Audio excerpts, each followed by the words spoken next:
नमः। ॐ ह्रीं ह्रीं श्रीलक्ष्मी वासुदेवाय नमः। ॐ ह्रीं ह्रीं श्रीलक्ष्मी वासुदेवाय नमः। ॐ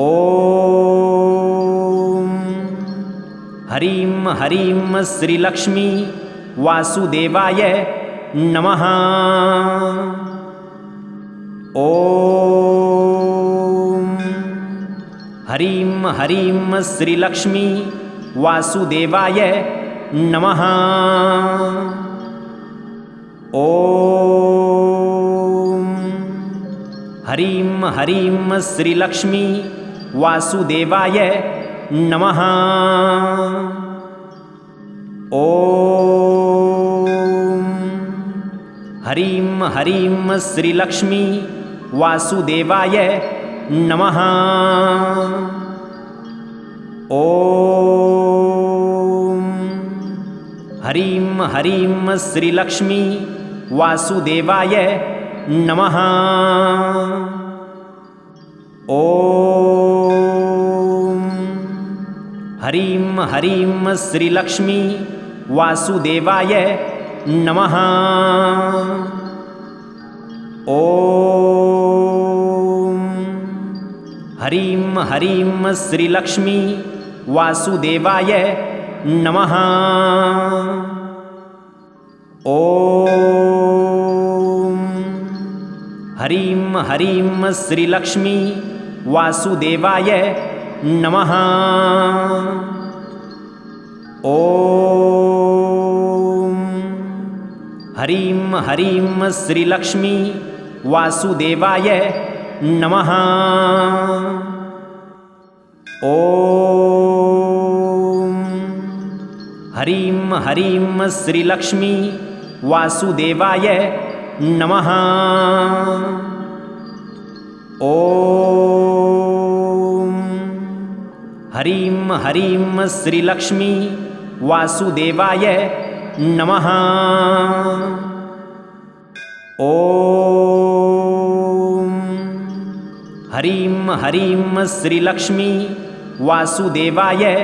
नमः। ॐ ह्रीं ह्रीं श्रीलक्ष्मी वासुदेवाय नमः। ॐ ह्रीं ह्रीं श्रीलक्ष्मी वासुदेवाय नमः। ॐ ह्रीं ह्रीं श्रीलक्ष्मी वासुदेवाय नमः। ॐ ह्रीं ह्रीं श्रीलक्ष्मी वासुदेवाय नमः। ॐ ह्रीं ह्रीं श्रीलक्ष्मी वासुदेवाय नमः। ॐ ह्रीं ह्रीं श्रीलक्ष्मी वासुदेवाय नमः। ॐ ह्रीं ह्रीं श्रीलक्ष्मी वासुदेवाय नमः। ॐ ह्रीं ह्रीं श्रीलक्ष्मी वासुदेवाय नमः। ॐ ह्रीं ह्रीं श्रीलक्ष्मी वासुदेवाय नमः। ॐ ह्रीं ह्रीं श्रीलक्ष्मी वासुदेवाय नमः। ॐ ह्रीं ह्रीं श्रीलक्ष्मी वासुदेवाय नमः। ॐ ह्रीं ह्रीं श्रीलक्ष्मी वासुदेवाय नमः। ॐ